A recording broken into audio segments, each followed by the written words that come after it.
అందరికీ నమస్కారం. YSRCP of knowledge మరి అధికార ప్రతినిధో కార్యదర్శో మనకైతే తెలియదు, కానీ వెంకటరెడ్డి మళ్ళీ వచ్చాడు. ఏంటంటే పాపం వెంకటరెడ్డికి కడుపు విపరీతమైన కడుపు మంట. దానికోసం పాపం సాక్షిలో అటుపక్క ఈశ్వరగాడు అడగటం, ఈడు చెప్పటం, వీళ్ళిద్దరూ కలిసి సాక్షిలో చేసేది ఏంటంటే చెక్క భజన. వీళ్ళ కడుపు మంట ఏ స్థాయిలో ఉందంటే ఎక్కడా ఎటువంటి ఆధారం లేని నిరాధార ఆరోపణలు చేయటం వీళ్ళ పని. ఎందుకు అసలు వీళ్ళ కడుపు మంట వచ్చిందంటే ఒక పత్రికలో ఒక వార్త వచ్చింది. ఏమని? భారతీరెడ్డి రాజకీయాల్లోకి ఎంట్రీ తెర వెనక యాక్టివ్గా ఉందని వచ్చింది. ఇందులో ఏమైనా తప్పు ఉందా? ఆవిడ యాక్టివ్గా ఉండొచ్చు, ఉండకపోవచ్చు, ఆ విషయం పక్కన పెడదాం. లేదు, పోనీ మీ భాషలో యాక్టివ్గా లేదు, ఓకే. అది ఎక్కడైనా వాళ్ళని కించపరిచే విధంగా కానీ దిగజార్చే విధంగా కానీ ఉందా? భారతీరెడ్డి రాజకీయాల్లోకి రాబోతుంది అనడం తప్ప? పోనీ భువనేశ్వరి రాజకీయాల్లోకి రాబోతుంది, లేకపోతే బ్రాహ్మణి రాజకీయాల్లోకి రాబోతుందని మీరు రాయండి. వాళ్ళకు ఉన్నటువంటి కొన్ని సోర్స్ ఆధారంగా రాశారు, అందులో తప్పే లేదు. అక్కడ ఎవరిని కించపరచలేదు. భారతీరెడ్డి యాక్టివ్గా పార్టీలో నాయకులతో మాట్లాడుతున్నారని రాశారు. మంచిదే కదా, మాట్లాడితే మంచిదే కదా, అందులో ఏం తప్పు లేదు, బూతు లేదు కదా. మరి ఎందుకు వీళ్ళకి కడుపు మంట? ఈ వెంకటరెడ్డికి ఎందుకు కడుపు మంట? ఏముంది అందులో అంటే? ఏమీ లేక ఏదో పాతకాలపు సామెతోటి ఉందిలేండి, ఇప్పుడు మాట్లాడకూడదు. ఈ వెంకటరెడ్డి ఏం మాట్లాడాడు ఇందా ఒకసారి విన్న తర్వాత ఎందుకు మాట్లాడాడో, కడుపు మంట ఏంటి? మరి వెంకటరెడ్డి లాగాడు కాబట్టి మనం కూడా తెంచుదాం. ఏదైనా తెగేదాకా లాగితే ఇలాగే ఉంటుంది. వెంకటరెడ్డి మొదలు పెట్టాడు కాబట్టి దాన్ని చివరిదాకా మనం తెంచేటట్టే మాట్లాడాలి. అప్పుడు కానీ వీళ్ళకి బుద్ధి రాదు. అంటే వాళ్ళు ఒక చెంప కొడితే రెండు చెంపలు వాయించాలా? ఇదేం గాంధీ కాలం కాదు కదా. నేను ఒక చెంప మీద కొడతానంటే నువ్వు కొట్టక ముందు రెండు చెంపలు పగల కొడతారు. కాబట్టి ముందు ఏం మాట్లాడాడు ఇందాం ఒకసారి. చంద్రబాబు నాయుడు గారి ఇంట్లో చంద్రబాబు నాయుడు గారికి కూడు కూడా పెట్టట్లేదు అని చెప్పి బయట వార్తలు తెలుగుదేశం వాళ్ళే మాట్లాడుకుంటున్నారు. చంద్రబాబు నాయుడు గారు నీ వయసులో నారా లోకేష్, భువనేశ్వర్ గారు, బ్రాహ్మణ్ గారు ఇంట్లో ఇబ్బంది పెడుతున్నారు, తెల్లారగట్ట వచ్చి సోఫాలో పడుకుంటున్నాడని మీ సోషల్ మీడియాలోనే వస్తున్నాయి. మరి దాని మీద నువ్వు ఎందుకు వార్తలు రాయట్లా? ఏమంటాడంటే చంద్రబాబు గారిని వాళ్ళ కుటుంబం మొత్తం ఇబ్బంది పెడుతుందంట. పాపం ఆయన తెల్లారగట్లు వెళ్ళి సోఫాలో పడుకుంటున్నాడంట. అంటే ఏం చెప్తున్నాడంటే వాళ్ళ ఇంట్లో కూడా రానివ్వట్లేదు. నారా లోకేష్, బ్రాహ్మణి, భువనేశ్వర్ గారు వీళ్ళు ముగ్గురు కలిసి చంద్రబాబు గారిని ఇంట్లోకి రానివ్వట్లేదని చెప్పి సోషల్ మీడియాలో మాట్లాడుకుంటున్నారు అన్నాడు. ఆ నీతి జాతి లేని ఎదవ ఎవడో సోషల్ మీడియాలో అలా రాసిన ఎదవ ఎవడో? నీతి జాతి లేని ఎదవ ఎవడో చెప్పు. ఇదిగో పలానా సోషల్ మీడియాలో వచ్చింది, ఇదిగో పలానా వ్యక్తి వచ్చి రాశాడు, లేదా పలానా ఆర్టికల్లో వచ్చింది, ఏది చూపించు, ఒక ఆధారం చూపించు, ఒక ఆధారం చూపించు. నువ్వు మాట్లాడావు కదా ఈ మాటలో టీడీపీ సోషల్ మీడియాలోనే మాట్లాడుకుంటున్నారని చూపించు. అది ఎక్కడ మాట్లాడారో చూపించు. నువ్వు ఎక్కడో చోట చదివావు కదా, నీ కంటితో చూసి చదివావు కదా, ఇదిగో పలానా చోట రాశారని చూపించు. నువ్వు అంటే కుటుంబం పచ్చగా ఉంటే చూడలేం మనం. ఎందుకనంటే మన కుటుంబంలో ఎవడో లేడు కదా. మన కుటుంబంలో ఎవరు ఉన్నారు? అన్న వదిన ఇద్దరు మాత్రమే ఉన్నారు. తల్లి ఉందా? పోనీ చెల్లి ఉందా? పోనీ బావున్నాడా? పిల్లలు ఉన్నారా? ఎవడూ లేరయ్యా. అంతేందుకు నిన్ను నమ్మి అన్ని రకాలుగా నీ చేదోడు వాదోడుగా ఉన్నటువంటి విజయసాయి రెడ్డి ఉన్నాడా పార్టీలో? లేడు. మరి అక్కడ నారా కుటుంబంలో చూస్తే చంద్రబాబు గారితో భార్య ఉందో, కొడుకున్నాడు, కోళ్ళు ఉన్నాడు, మనవులు ఉన్నారు, వాళ్ళ అక్కలు ఉన్నారు, తమ్ముళ్ళు ఉన్నారు, చెల్లెళ్ళు ఉన్నారు, ఇంకా వాళ్ళ బంధువర్గం అంతా ఉంది. మన పక్క ఎవడో లేడయ్యే. ఇది కదా మీ కడుపు మంట. మరి నువ్వు లాగావు కాబట్టి తెంపుదాం. ఇది కదా నీ కడుపు మంట. వాళ్ళందరూ కలిసి ఉన్నారు, ఏ కార్యక్రమం అయినా అందరూ కలిసి పాల్గొంటున్నారు. అటు బాలకృష్ణ ఫ్యామిలీ కావచ్చు, ఇటు చంద్రబాబు గారి ఫ్యామిలీ కావచ్చు, హ్యాపీగా ఉన్నారు. ఏ కార్యక్రమం జరిగినా శుభమైనా అశుభమైనా అందరూ కలిసి పాల్గొంటున్నారు. మనమే మేనల్లుడు పెళ్లికి వెళ్ళామయ్యా. వెళ్ళాడా? షర్మిల కొడుకు పెళ్లికి వెళ్ళాడు జగన్మోహన్ రెడ్డి. నేను అడుగుతున్నా, నిశ్చితార్థానికి వచ్చి 60 సెకండ్లు లెక్కేసుకోండి. జగన్మోహన్ రెడ్డి షర్మిల కొడుకు నిశ్చితార్థానికి వెళ్ళి కేవలం 60 సెకండ్లు, అంటే 1 నిమిషం మాత్రమే అక్కడ ఉన్నాడు, పెళ్లికి వెళ్ళలేదు. ఇది కదరా మీ చరిత్ర? మీరా మాట్లాడేది? చంద్రబాబు గారి మీద ఏమైనా బ్రాహ్మణి కేసు వేసిందా? లేకపోతే భువనేశ్వర్ గారు కేసు వేసిందా? మరి మన అన్న మీద చెల్లి కేసు వేసింది, తల్లి కేసు వేసింది, చివరికి వరుసగా చెల్లయ్యే ఇంకో చెల్లి కూడా వివేకానంద రెడ్డి కేసు వేసింది. ఇది కదరా మన ఫ్యామిలీ చరిత్ర? మనం ఆ ఫ్యామిలీల గురించి మాట్లాడేది. ఇంకా ఏం మాట్లాడాడు చూడండి. ఎలాంటి వాడిని వదిలిపెట్టకూడదు. ఏదైతే రామారావు గారికి ఎలా వెన్నుపోటు పొడిచినప్పుడు చంద్రబాబు నాయుడు గారితో పాటు భువనేశ్వర్ గారు, బాలకృష్ణ గారు అందరూ భాగస్వాములుగా ఉన్నారు. అలానే ఇప్పుడు మీకు కూడా వెన్నుపోటు పొడిచి కుర్చీని లాక్కోవడానికి ఇదే మీ ఫ్యామిలీ మెంబర్స్ అందరూ ఆల్రెడీ డిస్కషన్ నడుస్తూ ఉంది. దీని మీద రోజు ఇంట్లో గొడవలు జరుగుతున్నాయి అంటున్నారు. మరి ఈ వార్త కూడా నువ్వు రాయాలి కదా. అంటే చంద్రబాబు గారు ఎన్టీఆర్కి వెన్నుపోటు పొడిచాడని నీకు చెప్పారా?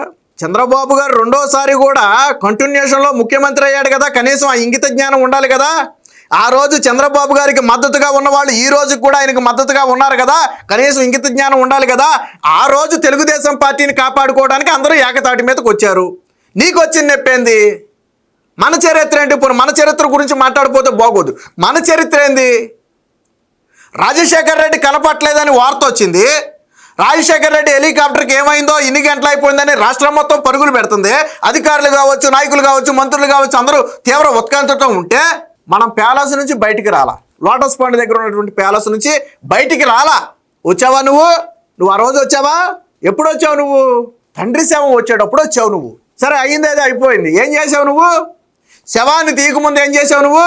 నన్ను సీఎం అని చేయాలని సోనియా గాంధీకి ఇవ్వటం కోసం, ఎందుకంటే పరామర్శకు వస్తుంది కదా సోనియా గాంధీ, ఇవ్వటం కోసం నీ దగ్గర ఉన్నటువంటి నాయకులందరి చేత సంతకాలు పెట్టమంటావు నువ్వు. చిరంజీవి సాక్ష్యం. చిరంజీవి చెప్పాడు కదా ఆ రోజు ప్రజారాజ్యం పెట్టినప్పుడు, చెప్పలేదా? కొంతమంది నా దగ్గరికి వచ్చారు, తండ్రి శవాన్ని తీయకముందే ముఖ్యమంత్రి పదవి కోసం సంతకాలు సేకరించాడని చెప్పలేదా? కాదని చెప్పు. అది కదరా మన చరిత్ర, అది కదా మన అన్న చరిత్ర. చరిత్ర మర్చిపోతే ఎలాగా? పోనీ ఇందులో ఏమైనా అబద్ధం ఉందా? నేను మాట్లాడిన దాన్ని, నువ్వు మాట్లాడింది అన్నీ అబద్ధాలే. నేను మాట్లాడిన దాంట్లో ఏదైనా అబద్ధం ఉందా? కేసులు అబద్ధమా? సంతకాలు సేకరించడం అబద్ధమా? తండ్రి కనపట్లేదంటే ప్యాలెస్ నుంచి బయటికి రాకపోవడం జగన్మోహన్ రెడ్డి అబద్ధమా? ఏది అబద్ధం? ఏది అబద్ధం ఇది? ఇంకా ఏం మాట్లాడాడు అనండి ఒకసారి. మాట్లాడిన దాంట్లో నాకు అర్థం కాని విషయం ఏంటి, చంద్రబాబు నాయుడు గారు ఏదో ఇబ్బంది పడిపోతున్నారు ఫ్యామిలీలో, ఎక్కడివి వార్తలు, ఎక్కడ సమాచారం? ఎక్కడేంటి సార్? ఆంధ్రప్రదేశ్ రాధాకృష్ణ అంతకుముందు అనేక సందర్భాల్లో రాశారు, మధ్యలో సెటిల్మెంట్లు చేసి అత్తాకోడల్లో అంతకుముందే విడిపోయారు. అత్తాకోడలు విడిపోయినాక మళ్ళీ ఇప్పుడు అత్తాకోడలు కలిసి సీఎం కుర్చీ కోసం ఏదైతే చంద్రబాబు నాయుడు గారిని దించాలి, నీకు వయసు అయిపోయింది, నువ్వు ఏది పడితే అది మాట్లాడుతున్నావు, ఇంకా రేపొద్దున మళ్ళీ జగన్ గారు అధికారంలోకి వస్తే జీవితంలో లోకేష్ అనేవాడు ఎమ్మెల్యేగా కూడా గెలవడు, ఇప్పుడే ఏదో ఒకటి 2 ఏళ్ళు, 1 సంవత్సరం, 3 ఏళ్ళు ఇప్పుడు ఇచ్చేస్తే కనీసం మాజీ ముఖ్యమంత్రి అన్నటువంటి హోదా అన్న ఉంటుందని చెప్పి అంటున్నారనేది ఈరోజు జరుగుతుంది. అందుకనే ఢిల్లీకి నారా లోకేష్ ప్రతిసారి వెళ్ళి మోడీ గారిని వీళ్ళందరినీ కలిసి వస్తున్నారనేది మీరందరూ చెప్తున్నాయి. భవిష్యత్ నాయకుడు అని చెప్పి మీరే ప్రమోట్ చేసుకుంటాం దానికోసం అని చెప్పి అంటున్నారు. ఎస్, నారా లోకేష్ భవిష్యత్ నాయకుడే, కాదని ఎవడన్నాడు?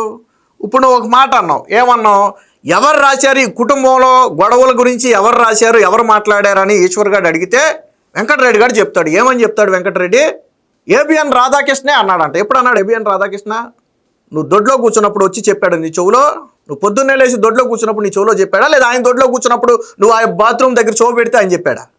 ఎప్పుడు చెప్పాడు? ఎక్కడ రాశాడు? అత్తా కోడళ్ళు గొడవ పడుతున్నారంట.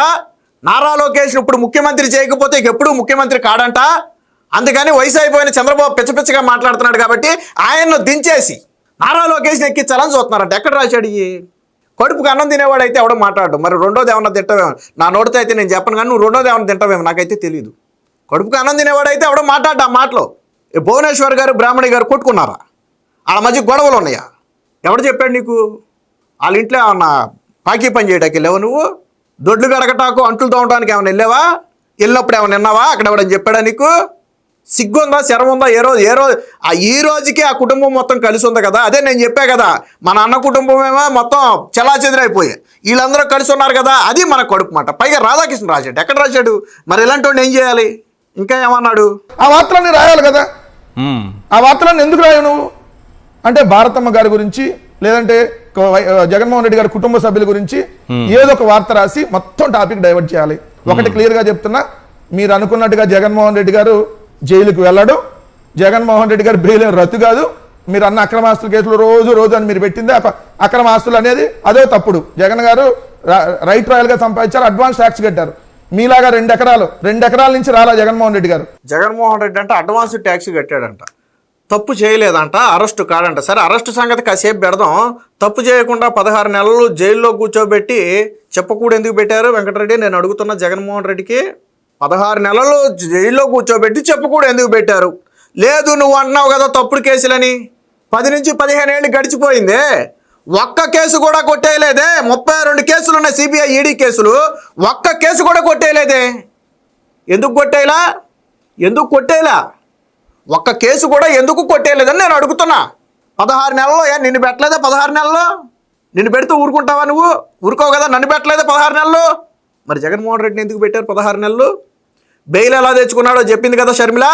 ఆ రోజు షర్మిల భర్త బ్రదర్ అనిల్ని తీసుకుని భారతీరెడ్డి ఢిల్లీ వెళ్ళి సోనియా గాంధీ, రాహుల్ గాంధీ కాళ్ళ మీద పడితే వచ్చింది బెయిల్. అది మనకి నువ్వు లాగావు కాబట్టి తెంపుతాం మేము. నువ్వు లాగావు కదా, ఆ రోజు బెయిల్ ఎలా వచ్చింది జగన్మోహన్ రెడ్డికి? లేకపోతే ఈ రోజుకి జైల్లోనే మగ్గుతుడేమో. జగన్మోహన్ రెడ్డి ఎందుకు నరేంద్ర మోదీ గారి కాళ్ళ మీద పడ్డాడు? మొన్నటిదాకా ఈవీఎం అన్నారు, మరి మొన్న ఎందుకు ఉపరాష్ట్రపతి ఎన్నికల్లో ఎందుకు మద్దతు ఇచ్చారు? బీజేపీ అడక్కముందే మేము బేషరతు మద్దతు అని ఎందుకన్నారు మీరు? ఎందుకనంటే కేసులు భయం ఉంది కాబట్టి. ఏమి ఎరగని పత్తిత్తుని 16 నెలలు తీసుకెళ్లి జైల్లో పెట్టారా? ఎవడికి చెప్తున్నావు, ఎవడి చెవులో పూలు పెడుతున్నావు నువ్వు? అరెస్టు కాడంట రాసిచ్చాడా నీకు? ముందస్తు బెయిల్ కోసం పరిగెడుతున్నారు వైసీపీ నాయకులు, కళ్ళకు కనపట్లేదా? జగన్మోహన్ రెడ్డి ఎన్ని డిశ్చార్జ్ పిటిషన్లు వేసాడో, ఎన్ని బెయిల్ పిటిషన్లు వేసాడో తెలుసా నీకు? చరిత్ర తెలుసా నీకు? 15 ఏళ్లలో ఒక్క కేసు కూడా ఎందుకు కొట్టాలి? ఎందుకు ఆస్తులు జప్తు చేశారు జగన్మోహన్ రెడ్డి ఆస్తులు? జగన్మోహన్ రెడ్డి ఆస్తులు ఎందుకు జప్తు చేశారే? చంద్రబాబు నాయుడు ఆస్తులు జప్తు చేయలేదే? ఎందుకు జప్తు చేయలే? నీ ఆస్తులు ఎందుకు జప్తు చేశారు? చెప్పు సమాధానం. ఇది ఇలా చరిత్ర. ఇంకేమన్నాడు చూడండి. రైట్ రాయల్ గా 2 ఎకరాలు ఎవరికి ఉంది? అన్నదమ్ములు కలిపి చంద్రబాబు నాయుడు గారికి 2 ఎకరాలు. 2 ఎకరాలు. 2 ఎకరాలు ఉంటే ఈ రోజు రిచెస్ట్ సీఎం అవుతారు. రిచెస్ట్ 2 ఎకరాలు ఉన్న వ్యక్తి రిచెస్ట్ సీఎం అవుతారు దేశంలోనే. 2 ఎకరాలు ఉన్న వ్యక్తి రిచెస్ట్ సీఎం ఎలా అయ్యాడు అని చెప్పి అడుగుతున్నారు. వీళ్ళ బాధ ఏంటంటే చంద్రబాబు గారికి ఈరోజు 900 కోట్ల రూపాయలు ఉంది, దేశంలోనే రిచెస్ట్ సీఎం అని చెప్పి రిపోర్ట్ వచ్చింది కాబట్టి రిచెస్ట్ సీఎం అన్నాడు. ఆయన 2 ఎకరాలు ఉందో 3 ఎకరాలు ఉందో పక్కన పెట్టి ఆయన బ్యాంకు నుంచి అప్పు తెచ్చి హెరిటేజ్ అనే ఒక సంస్థను స్థాపించాడు. ఆ సంస్థ విలువ ఈరోజు 800 కోట్ల రూపాయలు. చంద్రబాబు గారు బ్యాంకు అప్పు తెచ్చి ఆ రోజుల్లోనే 35 ఏళ్ల క్రితమే నేను రాజకీయాల్లో ఉంటాను, కుటుంబానికి ఏదో ఒక ఆసరా చూపించాలి, వాళ్ళ దారి వాళ్ళకి చూపించాలి అనే ఉద్దేశంతో, ఎందుకంటే జగన్మోహన్ రెడ్డి లాగా దోచుకోవాలని తెలియదు కదా పాపం ఆయనకి, అనే ఉద్దేశంతో ఒక హెరిటేజ్ అనే కంపెనీని స్థాపించి దాన్ని కొంచెంగా డెవలప్ చేసుకుంటూ ఈరోజు భువనేశ్వర్ గారు ఆ స్థాయికి తీసుకొచ్చారు. అందులో చంద్రబాబు గారు ఏ రోజు అందులో కూర్చున్నది లేదు, దాన్ని డెవలప్మెంట్ చేసింది లేదు, మొత్తం భువనేశ్వర్ గారే చూసుకున్నారు. దాని విలువ 800 కోట్ల రూపాయలు. వాళ్ళు ఎవ్రీ ఇయర్ సగ్గా నీట్గా ట్యాక్సులు కడుతున్నారు. అవన్నీ కూడా ఆధారాలు ఉన్నాయి.